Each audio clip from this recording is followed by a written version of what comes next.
Dalam kunjungannya ke Kota Makassar, Menteri Dalam Negeri Tito Karnavian meminta pemerintah daerah untuk tidak kalah dengan warga yang melanggar protokol kesehatan.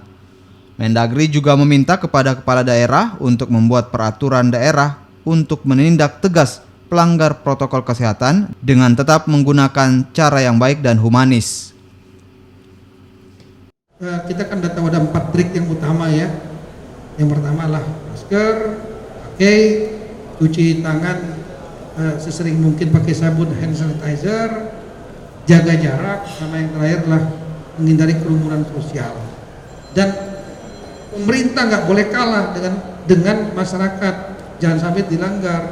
Tapi jangan gunakan cara-cara yang berlebihan karena mereka bukan penjahat.